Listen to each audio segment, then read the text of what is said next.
Guys, this is day 18 of my freelancing journey. So, ഇന്നത്തെ വീഡിയോയിൽ എന്തായാലും ഞാൻ 30 ഡേയ്സ് ഇപ്പം ഞാൻ പേര് മിക്കവാറും 30 ഡേ യൂട്യൂബ് സീരീസ് ആകും. എന്തായാലും നമ്മൾ സ്റ്റാർട്ട് ചെയ്ത് 30 ദിവസം അടുപ്പിച്ച് വീഡിയോ ഇടാന്നുള്ള ഉദ്ദേശത്തോടാണ്. അങ്ങനെ ഇപ്പം ഇന്ന് 18ാമത്തെ ദിവസമാണ്. സോ ഇപ്പം ഞാൻ ഇന്ന് എന്ത് വീഡിയോ ഇടും നോക്കുമ്പോൾ ഞാൻ ഈ ചാനലിൽ മെയിനായിട്ട് ഫോക്കസ് ചെയ്യുന്നത് സെൽഫ് ഇമ്പ്രൂവ്മെൻറ്റ് അതുപോലെ തന്നെ ബിസിനസ് ഈ രണ്ടും റിലേറ്റഡ് ആയിട്ടുള്ള വീഡിയോസ് ഇടാമെന്നാണ് ആലോചിക്കുന്നത്. സെൽഫ് ഇമ്പ്രൂവ്മെൻ്റ് ആയിട്ട് കുറേ വീഡിയോസ് ഇട്ട് ബിസിനസ് റിലേറ്റഡ് നോക്കും മുമ്പ് ജസ്റ്റ് ഒരു സൈഡ് ഹസൽസ് എന്ന് പറഞ്ഞ വീഡിയോ മാത്രമേ ആ ഒരു ബിസിനസ് കാറ്റഗറിയിൽ ഇട്ടിട്ടുള്ളൂ. സോ ഇന്നൊരു ബിസിനസ് വീഡിയോ ഇടാമെന്ന് ഓർത്തു. ഞാനടുത്ത് എന്ത് ബിസിനസ് നോക്കും ആലോചിക്കുമ്പോൾ ഞാൻ ചെയ്തൊരു സൈഡ് ഹസലായ ഡ്രോപ്പ് ഷിപ്പിങ്ങിനെ പറ്റി അറിയാത്തവർക്ക് ഒരു 5-10 മിനിറ്റ് വീഡിയോ ഇടാമെന്ന് ഓർത്തു. ഓക്കെ, ഡ്രോപ്പ് ഷിപ്പിംഗ് എന്ന് പറഞ്ഞാൽ ഒരു ഇ-കൊമേഴ്സ് ബിസിനസ് മോഡലാണ്. അതിനകത്തുള്ള ഗുണമെന്ന് വെച്ചാൽ നമ്മൾ ഇൻവെൻട്രി സ്റ്റോർ ചെയ്യേണ്ട ആവശ്യമില്ല. സാധാരണ ഒരു റീറ്റെയിൽ ബിസിനസ്സിനകത്ത് ഫോർ എക്സാമ്പിൾ ഒരു ടീഷർട്ട് ബിസിനസ് എടുക്കുമ്പോൾ നമ്മളിപ്പം ഏതെങ്കിലും ഒരു സപ്ലൈനർ എടുത്ത് പോയി ഒരു ബൾക്കായിട്ട് സാധനം മേടിക്കുന്നു, എന്നിട്ട് അത് വിൽക്കുന്നു. ഫോർ എക്സാമ്പിൾ 100 രൂപയ്ക്ക് ഒരു ടീഷർട്ട് മേടിക്കുന്നു, 300 രൂപയ്ക്ക് നമ്മൾ വിൽക്കുന്നു.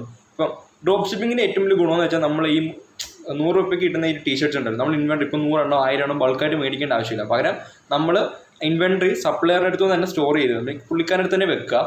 എന്നിട്ടിപ്പം ഒരു കസ്റ്റമർ എടുക്കുകയാണ്, ഇപ്പോൾ ഒരു കസ്റ്റമർ ഇതൊരു സപ്ലയർ. ഓക്കെ, നമ്മൾ സപ്ലയറിൻ്റെ അടുത്ത് പോയി കോൺടാക്ട് ചെയ്യുന്നു. സപ്ലയർ എന്ത് ചെയ്യുന്നു, ഈ മാനുഫാക്ചറിന് സപ്ലയർ കസ്റ്റമറിന് സാധനം എത്തിക്കുന്നു. അതായത് നമ്മൾ ഫോർ എക്സാമ്പിൾ ഒരു ടീഷർട്ട് ടീഷർട്ട് ബിസിനസ് ഞാൻ 100 രൂപയ്ക്ക് ഒരു ടീഷർട്ട് ഫോർ എക്സാമ്പിൾ ഒരു തിരുപ്പതിയിലുള്ള ഒരു സപ്ലയറിൻ്റെ അടുത്തുനിന്ന് മേടിക്കുന്നു. നമ്മൾ ഓൾറെഡി ഓൺലൈനിൽ അഗ്രിമെൻ്റ് ആക്കുന്നേ ഉള്ളൂ. പക്ഷേ ഞാൻ ഒരിക്കലും ആ സാധനം മേടിച്ച് വെക്കുന്നില്ല. ഞാനിട്ട് പറയുന്നുണ്ട്, ഞാനിട്ട് ഓൾറെഡി ആ മാനുഫാക്ചറിന് പറയാം ഞാൻ ഓർഡേഴ്സ് തരുമ്പം ഇന്ന ആൾക്ക് ഷിപ്പ് ചെയ്ത് കൊടുക്കണമെന്ന് പറയാം. എൻ്റെ വെബ്സൈറ്റിൽ കയറി ഫോർ എക്സാമ്പിൾ ഞാൻ ഒരു വെബ്സൈറ്റും അതുപോലെ തന്നെ പരസ്യമൊക്കെ കൊടുക്കും ഈ ഒരു ടീഷർട്ടിൻ്റെ. എൻ്റെ കസ്റ്റമർ ആ പരസ്യം കണ്ട് ഒരു ടീഷർട്ട് ഓർഡർ ചെയ്യുമ്പം ഞാൻ എന്ത് ചെയ്യും, മാനുഫാക്ചറിന് പറയും. മാനുഫാക്ചർ 100 രൂപയ്ക്ക് ഞാൻ മേടിക്കുന്ന ചിലപ്പോൾ ഞാൻ 300 രൂപയ്ക്കോ 400 രൂപയ്ക്കായിരിക്കും ആ ടീഷർട്ട് വിൽക്കണം. മാനുഫാക്ചർ ചെയ്യും കസ്റ്റമറിന് ഡയറക്റ്റായിട്ട് എത്തിച്ചു കൊടുക്കും. സോ ഈ ഒരു ബിസിനസ് മോഡൽ ഒരു ഇ-കൊമേഴ്സ് ബിസിനസ് മോഡലാണ്. അതൊരു ഇൻവെൻട്രി സ്റ്റോർ ചെയ്യാത്ത വലിയ ഇൻവെസ്റ്റ്മെൻ്റ് ഒന്നും ഇല്ലാതെ ഒരു ചെറിയ ഇൻവെസ്റ്റ്മെൻറ്റിൽ സ്റ്റാർട്ട് ചെയ്യാൻ പറ്റുന്ന ഒരു ബിസിനസ് മോഡലാണ് ഡ്രോപ്പ് ഷിപ്പിംഗ്. ഇപ്പോൾ ഡ്രോപ്പ് ഷിപ്പിങ്ങിൽ പല സ്റ്റെപ്പ് ബൈ സ്റ്റെപ്പ് ആയിട്ട് ഞാൻ പറയാം അങ്ങനെ ഡ്രോപ്പ് ഷിപ്പിംഗ് തുടങ്ങണമെന്നുള്ള സ്റ്റെപ്പ് ബൈ സ്റ്റെപ്പ് പ്രോസസ്സ് പറഞ്ഞുതരാം. ഫസ്റ്റ് എന്ന് പറയുന്നത് ഒരു നീച്ച് സെലക്ട് ചെയ്യണം. നീച്ച് എന്ന് പറയുന്നത് ഒരു ഡ്രോപ്പ് ഷിപ്പിങ്ങിൽ ഏറ്റവും ക്രൂഷ്യൽ ആയിട്ടുള്ള സ്റ്റെപ്പാണ്. അതായത് ഏത് കാറ്റഗറിയാണ് നിങ്ങൾ എടുക്കുന്നത്. ഇലക്ട്രോണിക്സ് ആണോ, ഏത് ടൈപ്പ് ഓഫ് പ്രൊഡക്ട്സ് ആണ് നിങ്ങൾ എടുക്കുന്നത് നോക്കണം. അതായത് ഇലക്ട്രോണിക്സ് ആണോ, ഫാഷൻ ആണോ, അല്ലെങ്കിൽ ഫിറ്റ്നസ് ആണോ, ഏത് റിലേറ്റഡ് ആയിട്ടുള്ള പ്രൊഡക്റ്റാണ് നിങ്ങൾ വിൽക്കുന്നതെന്ന് ആലോചിക്കുന്നത്. നിങ്ങൾ നീച്ച് സെലക്ട് ചെയ്യുമ്പോൾ നോക്കേണ്ടതെന്ന് വെച്ചാൽ ഭയങ്കര ബ്രോഡായിട്ടുള്ള നീച്ച് സെലക്ട് ചെയ്യുന്നതിന് പകരം ഫോർ എക്സാമ്പിൾ ഫാഷൻ എന്ന നീച്ച് ഉണ്ട്. ഫാഷനകത്താണ് ടീഷർട്ട്സും സാരീസും കുർത്താസും ഇതെല്ലാം വരുന്നത്. ടീഷർട്ട് സെലക്ട് ചെയ്യാം. ഈ ടീഷർട്ട്സിൽ തന്നെ നിങ്ങൾ നോക്കുക. ആനിമെ ഫാൻസ് അല്ലെങ്കിൽ മൂവി ഫാൻസിന് വേണ്ടി ടീഷർട്ട് ഇറക്കാം, അല്ലെങ്കിൽ പല ടീഷർട്ട്സ് തന്നെ അതിനകത്തും എന്തെങ്കിലും നീച്ച് ഉണ്ടാകും. ചിലൊരു ടീഷർട്ടൊക്കെ ഞാൻ കണ്ടിട്ടുണ്ട്. ജസ്റ്റ് ആനിമെ അല്ലെങ്കിൽ മൂവി അല്ലെങ്കിൽ സീരീസ് സെഗ്മെൻറ്റ്സിന് ആ ഒരു പ്രിൻ്റുള്ള ടീഷർട്ട്സ് എടുക്കാം, അല്ലെങ്കിൽ റിലീജിയസ് ആയിട്ടുള്ള നീച്ചുള്ള ടീഷർട്ട്സ് എടുക്കാം. അങ്ങനെ പല ഇവൻറ്റിനനുസരിച്ച് മാറി നിങ്ങൾക്ക് ടീഷർട്ടിൽ തന്നെ കുറച്ചുകൂടെ സെഗ്മെൻറ്റ് കുറച്ചുകൂടെ സ്പെസിഫിക് ആയിട്ട് സെഗ്മെൻറ്റ് ചെയ്ത് നീച്ച് സെലക്ട് ചെയ്യുന്നതായിരിക്കും കുറച്ചുകൂടെ ബെറ്റർ ആയിട്ടുള്ള ഓപ്ഷൻ. പിന്നെ നിങ്ങൾ ആ ഒരു പ്രൊഡക്റ്റ് റിസർച്ച് ചെയ്യുക.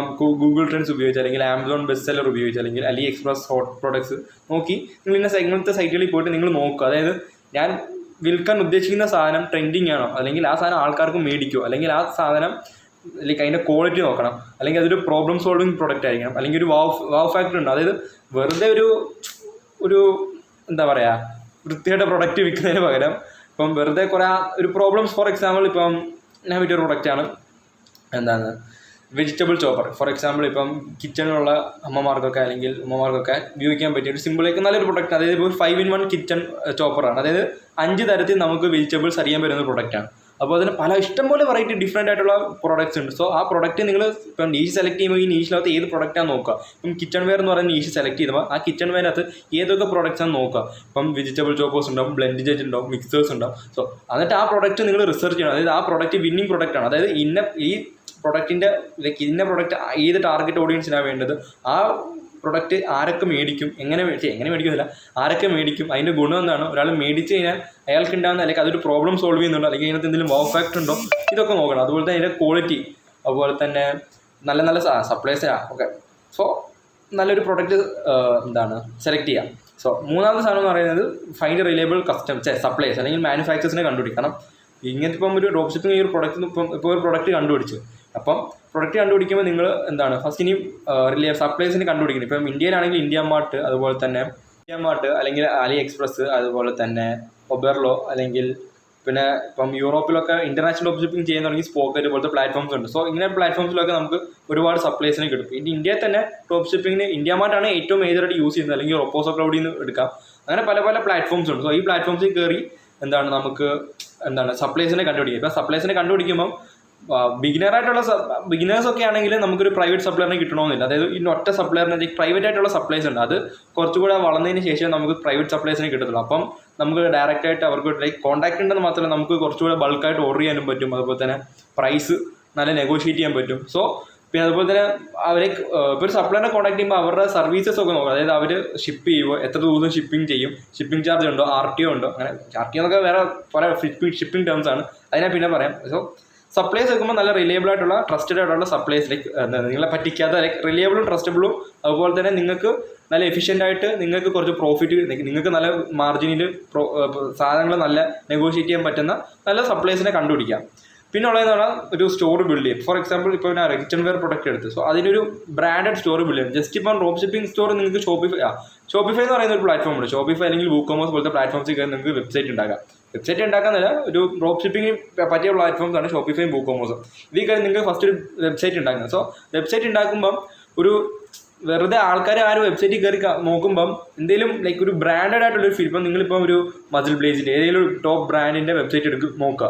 സോ ആ ഒരു വെബ്സൈറ്റ് എടുക്കുമ്പോൾ നമുക്കറിയാൻ പറ്റും, ഓക്കെ ഈ വെബ്സൈറ്റ് കാണുമ്പോൾ നമുക്കൊരു ഒരു കസ്റ്റമേഴ്സിനെ അട്രാക്ട് ചെയ്യുന്ന വെബ്സൈറ്റ് ആണ്. ഇപ്പം ഒരു കസ്റ്റമർ കയറിയാൽ അതിന് മിനിമം അയാൾക്ക് എന്തെങ്കിലും മേടിക്കണം, ആ ഒരു വെബ്സൈറ്റിൽ കയറിയിട്ട് നിങ്ങളുടെ പ്രൊഡക്ട്സ് മേടിക്കാൻ പറ്റുന്ന രൂപത്തിലുള്ള വെബ്സൈറ്റ് ആയിരിക്കും ഉണ്ടാക്കിയത്. വെറുതെ ഒരു അല്ലറ ചില്ലറ വെബ്സൈറ്റ് ഉണ്ടാക്കുന്നതിന് പകരം നല്ല ടോപ്പായിട്ടുള്ള ബ്രാൻഡഡ് ആയിട്ടുള്ള ക്വാളിറ്റിയുള്ള വെബ്സൈറ്റുകൾ ഉണ്ടാക്കാൻ നോക്കാം. സോ അപ്പം വെബ്സൈറ്റ് ഒന്നെങ്കിൽ നിങ്ങൾക്ക് സ്വന്തമായിട്ട് ഉണ്ടാക്കാം, അല്ലെങ്കിൽ ഇപ്പം യൂട്യൂബിലൊക്കെ ഇഷ്ടം പോലെ വീഡിയോസ് ഉണ്ട് വെബ്സൈറ്റ് ഉണ്ടാക്കുന്നതിനെ പറ്റി. ഇപ്പം കുറേ ആൾക്കാർ അല്ലെങ്കിൽ തേർഡ് പാർട്ടി വെബ്സൈറ്റ് ബിൽഡ് ചെയ്യുന്ന കുറേ ആൾക്കാരുണ്ട്. സോ അവരെ ഏൽപ്പിക്കാം.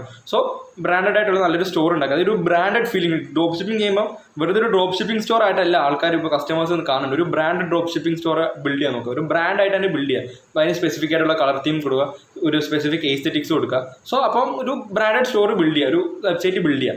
അതിനുശേഷം നിങ്ങൾ ചെയ്യേണ്ടത് മാർക്കറ്റിംഗ് ചെയ്യുക. ഇതാണ് കീ ഫാക്ടർ. അതായത് മാർക്കറ്റിംഗിലാണ് നിങ്ങൾ എങ്ങനെ ഒരു ആഡ് റൺ ചെയ്യുന്നു, അല്ലെങ്കിൽ എങ്ങനെ ആ ഒരു പ്രൊഡക്റ്റ് മാർക്കറ്റ് ചെയ്യുന്നു എന്നതിലാണ് കാര്യം. അപ്പം നിങ്ങൾ ഇപ്പം ഇന്ത്യയിലുള്ളവരാണെങ്കിൽ നിങ്ങൾക്ക് ഗൂഗിൾ ആഡ്സ് അല്ലെങ്കിൽ രണ്ട് രീതി മാർക്കറ്റ് ചെയ്യും. ഒന്ന് ഓർഗാനിക് മാർക്കറ്റിംഗ്, രണ്ടാമത് paid ads. So first organic മാർക്കറ്റിങ്ങിനെ പറ്റി പറയാം. ഫോർ എക്സാമ്പിൾ ഞാൻ കിച്ചൺ വെയർ പ്രൊഡക്റ്റ് സ്റ്റാർട്ട് ചെയ്തു. സോ അതിനുശേഷം നിങ്ങൾ എന്ത് ചെയ്യുക, അതിന് വേണ്ടി നിങ്ങളുടെ സ്റ്റോറിൻ്റെ പേജ്, ഒരു ഇൻസ്റ്റാഗ്രാം പേജ് അല്ലെങ്കിൽ FB പേജ് സ്റ്റാർട്ട് ചെയ്യുക. എന്നിട്ട് നിങ്ങൾ എല്ലാ ദിവസവും അല്ലെങ്കിൽ ഡെയിലി അല്ലെങ്കിൽ വീക്ക്ലി അതിന് റെഗുലറായിട്ട്, അതായത് ഇപ്പം ഒരു വലിയൊരു അക്കൗണ്ട്, നല്ല ഫോളോയിങ് ആയിട്ട് ഒരു അക്കൗണ്ട് ക്രിയേറ്റ് ചെയ്യുക. അതായത് ഇൻസ്റ്റാഗ്രാം അക്കൗണ്ട്, ഒരു പേജ് ഇൻസ്റ്റാഗ്രാമിലോ ഫേസ്ബുക്കിൽ ഒരു പേജ് ക്രിയേറ്റ് ചെയ്താൽ അത് നല്ലോണം ഗ്രോ ചെയ്യാൻ നോക്കുക. അതിപ്പം വീഡിയോസ് നല്ല നല്ല റീൽസ് പോസ്റ്റ് ചെയ്യുക, നല്ല നല്ല ഇമേജസ് പോസ്റ്റ് ചെയ്യുക, നല്ല നല്ല ഇമേജസും വീഡിയോസൊക്കെ പോസ്റ്റ് ചെയ്യുക. എന്നിട്ട് റെഗുലറായിട്ട് പോസ്റ്റ് ചെയ്യണം, കൺസിസ്റ്റൻ്റ് ആയിട്ട് പോസ്റ്റ് ചെയ്യണം. ബട്ട് ഓർഗാനിക് ഡ്രോപ്പ് ഷിപ്പിങ്ങിന് ഒരു നെഗറ്റീവ് എന്ന് പറയുന്നത് ഇറ്റ് ടേക്സ് ടൈം. പെട്ടെന്ന് നമുക്ക് റിസൾട്ട് ഒന്നും ഉണ്ടാകുന്നില്ല. ഡേ 1 പൈസ കിട്ടുമല്ലോ. അപ്പോൾ ഒരു 3, 4, 5, 6 മാസം എടുക്കുമ്പോഴായിരിക്കും ഒരു 10K അല്ലെങ്കിൽ 50K ഫോളോവേഴ്സ് ഉണ്ടാകും. സോ പക്ഷേ അതിൻ്റെ ഏറ്റവും വലിയ ഗുണമെന്ന് പറഞ്ഞാൽ ഒരു പൈസ ചിലവാക്കാതെ തന്നെ നിങ്ങൾക്ക് വലിയൊരു ഓഡിയൻസിനെ ബിൽഡ് ചെയ്യാൻ പറ്റും. ഈ ഓഡിയൻസിനെ ബിൽഡ് ചെയ്താൽ വേണം ഈ ഓഡിയൻസ് നിങ്ങൾ ഏത് പ്രോഡക്റ്റ് ഇറക്കുന്നു അതൊക്കെ മേടിക്കാൻ ഒരു ട്രസ്റ്റബിൾ ആയിട്ട് നിങ്ങൾക്ക് വളരെ ഒരു യുണീക്ക് സെല്ലിംഗ്, ഒരു വലിയൊരു USP ആണ് ഈ ഓർഗാനിക്കായിട്ട് ഒരു നല്ലൊരു കമ്മ്യൂണിറ്റി ഉണ്ടെങ്കിൽ അത് വലിയൊരു അഡ്വാൻറ്റേജ് ആണ്. കോമ്പറ്റീറ്റേഴ്സിന് മുന്നിൽ വലിയൊരു അഡ്വാൻറ്റേജ് ആണ്. ഓർഗാനിക്കായിട്ട് ഒരു ഡ്രോപ്പ് ഷിപ്പിംഗ് സ്റ്റോർ ബിൽഡ് ചെയ്യുക. ഒരുപാട് ടൈം എടുക്കും. ചിലപ്പോൾ ഒരു 6 മാസം, 1 വർഷം, 1.5 വർഷം, 2 വർഷം ഒക്കെ എടുക്കും. പക്ഷേ വൺസ് നിങ്ങൾക്കൊരു കമ്മ്യൂണിറ്റി ബിൽഡ് ചെയ്ത് കഴിഞ്ഞാൽ പിന്നെ നിങ്ങൾക്ക് എക്സ്പാൻഡ് ചെയ്യാൻ വളരെ സിമ്പിളായിരിക്കും. പിന്നെ രണ്ടാമത്തെ പക്ഷേ ഇപ്പം ഏതൊരു ഡ്രോപ്പ് ഷിപ്പിംഗ് സ്റ്റോർ സ്റ്റാർട്ട് ചെയ്താലും ഓർഗാനിക് മാർക്കറ്റിംഗ് മാത്രം ഫോക്കസ് ചെയ്യുന്നത് മണ്ടത്തരായിരിക്കും. പക്ഷേ ഓർഗാനിക് മാർക്കറ്റിംഗ് ഒരു സ്ഥലത്തൂടെ വളർത്തി വരണം. ബട്ട് ഏറ്റവും ഇമ്പോർട്ടൻ്റ് ആയിട്ടുള്ള സാധനം എന്ന് പറയുന്നത് പെയ്ഡ് അഡ്വർടൈസ്മെൻറ്റ് തന്നെയാണ്. അതാണ് മെയിനായിട്ട് പൈസ എല്ലാവരും ഉണ്ടാക്കണം. അതായത് നല്ല ഫസ്റ്റ് നല്ലൊരു ആഡ് ക്രിയേറ്റീവ് ഉണ്ടാക്കണം. അത് ക്രിയേറ്റീവ് എന്ന് പറഞ്ഞാൽ ഫേസ്ബുക്ക് കാണിക്കുന്ന ഒരു നല്ലൊരു ക്രിയേറ്റീവ്, നല്ലൊരു വീഡിയോ, ഒരു ആഡ് ക്രിയേറ്റ് ചെയ്യണം. ആ ആഡ് ക്രിയേറ്റ് ചെയ്യുമ്പോൾ ശ്രദ്ധിക്കണം. നല്ലൊരു ഹുക്ക് ഉണ്ടാവണം, നല്ല ക്യാച്ചി ആയിട്ടുള്ള ഇമേജസും ക്ലിപ്സൊക്കെ ഉണ്ടാവണം, നല്ല ഓഡിയോസ് ഉണ്ടാവണം, നല്ല മ്യൂസിക്സ് ഉണ്ടാവണം. സോ ഒരു ആഡ് കണ്ട് കഴിഞ്ഞാൽ ഒരാൾക്ക് അത് മേടിക്കാൻ തോന്നും. ആ രീതിയിലുള്ള ആഡ് ആദ്യമൊന്നും ഉണ്ടാക്കാൻ പറ്റിയില്ല. ബട്ട് അത് മെല്ലെ നിങ്ങൾക്ക് ഒന്നുകിൽ ആഡ്സ് നിങ്ങൾക്ക് തന്നെ ഉണ്ടാക്കാം, അല്ലെങ്കിൽ ഇപ്പോൾ തേർഡ് പാർട്ടീസ് ആയിട്ട് എളുപ്പം ഫ്രീലാൻസേഴ്സിനൊക്കെ വെച്ച് നിങ്ങൾക്ക് ആഡ്സ് ഉണ്ടാക്കാം. അതുപോലെ തന്നെ ഹൈ ക്വാളിറ്റി വിഷ്വൽസും അതുപോലെ തന്നെ നല്ലൊരു പ്രൊഡക്റ്റ് സ്റ്റോറിയും അല്ലെങ്കിൽ കസ്റ്റമേഴ്സിനെ അട്രാക്ട് ചെയ്യാൻ പറ്റിയ ആഡ് ചെയ്യാം. അപ്പോൾ ആഡ് ചെയ്യുമ്പോൾ നിങ്ങൾക്ക് ഇൻഫ്ലുവൻസർ മാർക്കറ്റിംഗ് യൂസ് ചെയ്യാം. അതുപോലെ തന്നെ UGC കണ്ടന്റ് ഉണ്ട്, അങ്ങനത്തെ കണ്ടന്റ് യൂസ് ചെയ്യാം. സോ ക്യാമ്പയിൻസ് ഒക്കെ ക്രിയേറ്റ് ചെയ്യുമ്പോൾ ഡിഫറെൻ്റ് ആയിട്ടുള്ള ആഡ്സും ക്രിയേറ്റീവ്സും ഒക്കെ ഉണ്ടാക്കാൻ നോക്കാം. സോ മാർക്കറ്റിംഗ് ആണ് ഏറ്റവും ഇമ്പോർട്ടൻറ്റ്. ഇപ്പം പെയ്ഡ് ആഡ്സ് ആകുമ്പോൾ ഫേസ്ബുക്കിലും അതുപോലെ തന്നെ എന്താണ് ഇൻസ്റ്റാഗ്രാമിലാണ് മെയിനായിട്ട് ആഡ്സ് റൺ ചെയ്യേണ്ടത്. പിന്നെ നിങ്ങളുടെ കസ്റ്റമർ എക്സ്പീരിയൻസ്, പിന്നെ ഇതൊക്കെയാണ് ഒരു ബിഗിനർ ഫ്രണ്ട്ലി. പിന്നെ കുറച്ചുകൂടെ കഴിയുമ്പോൾ നിങ്ങൾ ഒരു ഡ്രോപ്പ് ഷിപ്പിംഗ് സ്റ്റോർ ബിൽഡ് ചെയ്ത് ഗ്രോ ചെയ്യുമ്പോൾ നിങ്ങൾ പിന്നെ കസ്റ്റമർ എക്സ്പീരിയൻസിൽ ഭയങ്കര ലൈക്ക് എന്ത് ചെയ്യണം, കസ്റ്റമർ സർവീസിൽ വളരെ മുൻഗണന നൽകണം. അതായത് നല്ല രീതിയിലുള്ള കസ്റ്റമർ സർവീസ് ആണ്. ഫോർ എക്സാമ്പിൾ ഇപ്പം ഒരാൾക്ക് പ്രൊഡക്റ്റ് ഇഷ്ടപ്പെട്ടില്ല, അല്ലെങ്കിൽ അത് തിരിച്ചു വരാം, അല്ലെങ്കിൽ നിങ്ങളുടെ കസ്റ്റമർ ടീമിനെ വിളിക്കുമ്പോൾ അവർക്ക് നല്ല രീതിയിലുള്ള കസ്റ്റമർ സർവീസ് എക്സ്പീരിയൻസ് കൊടുത്തില്ലെങ്കിൽ ഉറപ്പായും നിങ്ങൾ ഫെയിൽ ചെയ്യും.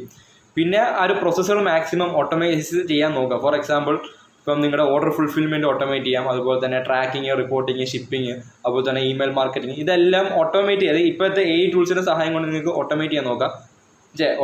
ഓട്ടോമേഷൻ ഇപ്പോൾ എല്ലാ ബിസിനസ്സിലും ഓട്ടോമേഷൻ ഉണ്ട്. സോ ഡ്രോപ്പ് ഷിപ്പിങ്ങിലും ഓട്ടോമേഷൻ നിർബന്ധമായിട്ടും വേണം. എന്നാലും നിങ്ങൾക്ക് ഫസ്റ്റ് ഒന്നും ഓട്ടോമേഷൻ ചെയ്യാൻ പറ്റിയില്ലെങ്കിലും നിങ്ങൾ ഗ്രോ ചെയ്ത് ഇപ്പം ടീം എക്സ്പാൻഡ് ചെയ്ത് ഒരു ടീം ബിൽഡ് ചെയ്ത് ഒരു വലിയൊരു ബിസിനസ് ആകുമ്പോഴത്തേക്ക് ഓട്ടോമേഷൻ വളരെ ഇമ്പോർട്ടൻ്റ് ആണ്. അല്ലെങ്കിൽ നിങ്ങൾക്ക് ഒരുപാട് ഒരുപാട് ക്യാഷ് കളയേണ്ടി, അല്ലെങ്കിൽ ഒരുപാട് ടൈമും മണിയും എല്ലാം വേസ്റ്റ് ചെയ്യേണ്ടി വരും. പിന്നെ ഉള്ളതെന്ന് വെച്ചാൽ നിങ്ങളുടെ ഫൈനാൻസ് പക്കായിട്ട് മാനേജ് ചെയ്യാൻ നോക്കുക. നല്ല കറക്റ്റ് ക്യാഷ് ഫ്ലോ, വെറുതെ എന്തൊക്കെയോ പൈസ വരുന്നു, ഏതൊക്കെയോ പൈസ പോകുന്നു എന്നല്ലാതെ കറക്റ്റായിട്ടുള്ള ഒരു ക്യാഷ് ഫ്ലോ വരുന്നുണ്ടോ, ക്യാഷ് ഫ്ലോയും അതുപോലെ തന്നെ ഫൈനാൻസ് പക്കായിട്ട് മാനേജ് ചെയ്യാൻ നോക്കുക. പിന്നെ നിങ്ങൾ ടെസ്റ്റ് ചെയ്യുക, ഒപ്റ്റിമൈസ് ചെയ്യുക, സ്കെയിൽ, അതായത് ടെസ്റ്റ് ചെയ്യുക, ഒപ്റ്റിമൈസ് ചെയ്യുക, സ്കെയിൽ ചെയ്യുക. പിന്നെ നിങ്ങളുടെ മെട്രിക്സ്, അതായത് ഇപ്പം പ്രൊഡക്ട്സ്, നല്ല പുതിയ പ്രൊഡക്ട്സ് ടെസ്റ്റ് ചെയ്യുക, അതുപോലെ അതിൻ്റെ അത് സ്കെയിലബിൾ ആകാൻ നോക്കുക. സോ അങ്ങനത്തെ കുറേ സംഭവങ്ങളാണ്. അതൊക്കെ കുറച്ചുകൂടെ ഒരു അഡ്വാൻസ് ലെവലുള്ള സംഭവമാണ്. സോ ഇതൊക്കെയാണ് ബേസിക് ഡ്രോപ്പ് ഷിപ്പിംഗ് കൊണ്ട് ഉദ്ദേശിക്കുന്നത്. സോ ഇതൊക്കെ പറയാൻ ഉദ്ദേശിച്ചു. ബൈ.